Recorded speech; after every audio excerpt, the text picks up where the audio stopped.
You set a clear boundary, expecting a mature conversation. Instead, the other person completely stops talking to you. You are suddenly and forcefully shut out. The silent treatment functions as a calculated manipulation tactic designed to starve you of validation. It utilizes silence to trigger your insecurity. To counter this, you use a protocol called the mirror vacuum.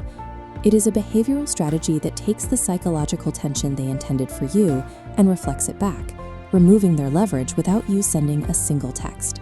Success with this protocol requires 3 conditions: physical access to your phone, the discipline to remain silent, and the willingness to prioritize long-term leverage over immediate anxiety.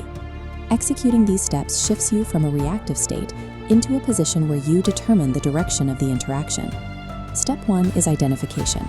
The moment they go quiet, you must mentally categorize this silence as a weapon being used against you, rather than a reflection of your worth.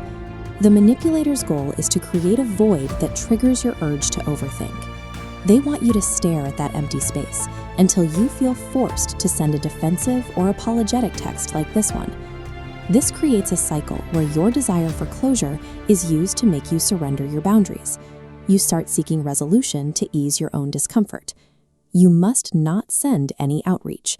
Asking what is wrong or apologizing for things you didn't do confirms to the manipulator that they have successfully gained authority over your emotional state.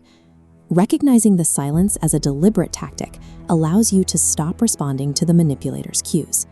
Step 2 is initiating the blackout. You must match their lack of communication with your own absolute silence. During a blackout, no calls, no text messages, no social media check-ins, and no physical visits. You become completely unavailable. Do not announce that you are ignoring them.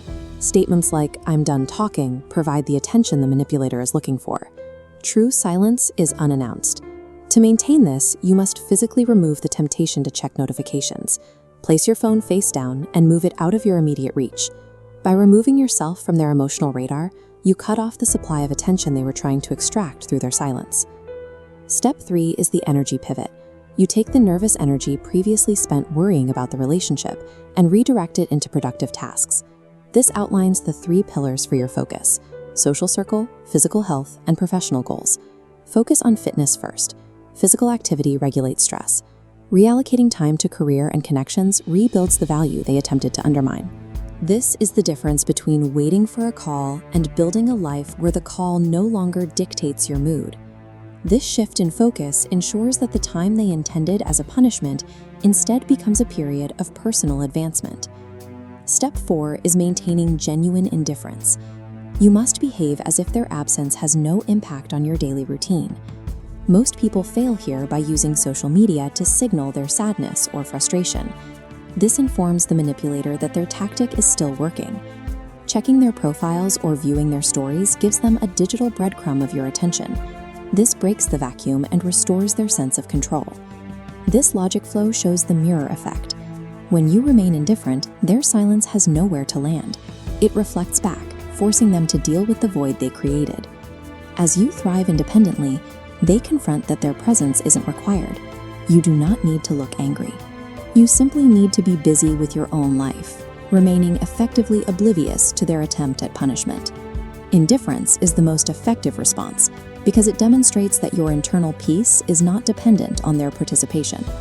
When you withhold the reaction they expect, the psychological pressure often shifts back to the person who initiated the silence. To resolve their own rising uncertainty, they frequently break the silence themselves. If a message arrives, the focus of the interaction recenters on your terms. You are no longer the party seeking approval.